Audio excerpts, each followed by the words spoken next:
Quand je regarde mes frères et sœurs camerounaises se faire massacrer par les propres frères, par l'armée camerounaise, sous les ordres de ce gouvernement sadique, ce bande, ces serviteurs du roi Paul Biya, ça me fait beaucoup plus mal et ça me révolte encore de plus en plus. Au nom de la nouvelle révolution, je demande à la communauté internationale, à l'opinion internationale de regarder de près ce qui se passe dans notre pays, le Cameroun. De ne pas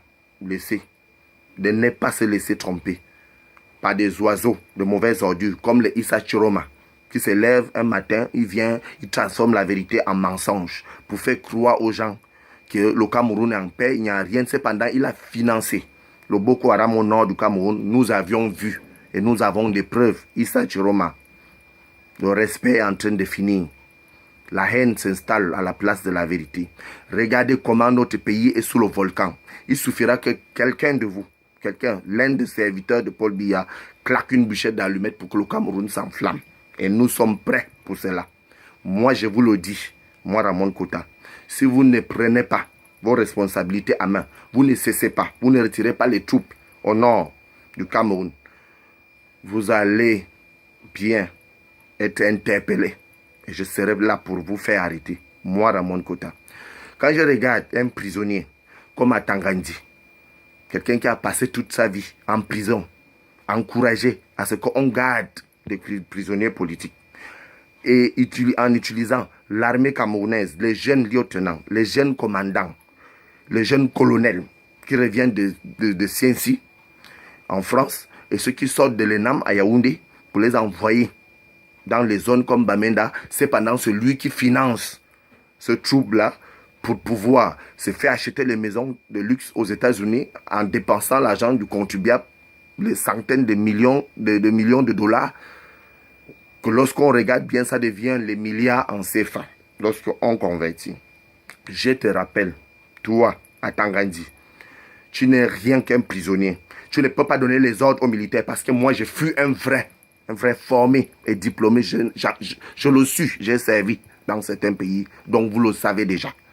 Je demande à ce que vous puissiez retirer les troupes à Bamenda et que vous puissiez mettre la lumière sur les personnes qui ont été tuées sous vos ordres, surtout les Américains qui ont été assassinés.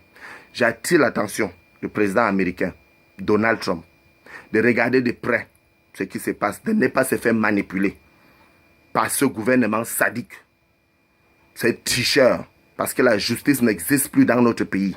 Nous avons vu comment la justice camerounaise a montré ses limites en se penchant du côté du roi Paul Biya, au lieu d'être indépendante, parce qu'une vraie justice doit être indépendante pour trancher les affaires. Et je remarque que depuis un certain moment, c'est toujours les mêmes têtes, les mêmes gens qui passent à la télé. Vous n'êtes pas les seuls Camerounais. Vous n'êtes pas les seuls qui pourront parler ou manipuler. Et je vais encore attirer l'attention de l'armée camerounaise. Ne vous faites plus manipuler par ces vieillards, ces bandes de vieillards. Vous pouvez aussi prendre les choses en main pour sauver l'avenir de vos enfants. Que d'aller dormir sous les tentes en brousse partout, c'est pendant ces personnes-là dorment chez eux, pendant qu'ils dorment et vous êtes debout, parce que je l'ai fait, fatigué, quand j'ai gardé aussi les autorités. Aujourd'hui, je dis non à ça. Notre pays n'est pas en otage, que nous, l'armée, nous les militaires, nous les vrais militaires de la révolution, nous ne pouvons pas le récupérer. Ces hommes-là sont fatigués. Quelqu'un qui a 85 ans, 95 ans, 75 ans ne peut pas décider devant un jeune capitaine, ni un jeune Camerounais. Ça là, ça doit s'arrêter, que ça cesse. Et moi, je dis, en tant que défenseur des droits de l'homme, en même temps, je demande à ce que lumière soit faite. Parce que l'heure est proche pour ceux-là qui se retrouveront au rendez-vous de la Cour pénale internationale avec moi. Je serai le premier à vous pointer du doigt. Si vous ne changez pas, si vous ne décidez pas, vous avez transformé notre armée en vendeur d'armes. Parce qu'eux, ils font du trafic. Tout simplement parce que vous voulez prendre cet argent pour aller payer les maisons de luxe avec. Parce que vous voulez vider les caisses de l'État. Parce que le soi-disant roi Paul Biya est déjà fatigué. Et nous tous, nous savons qu'à 85 ans, on ne peut plus réfléchir. Arrêtons de nous tromper. Militairement parlant, prenez vos responsabilités. Arrêtez de vous faire manipuler. L'ordre est donné par son chef, pas par un civil.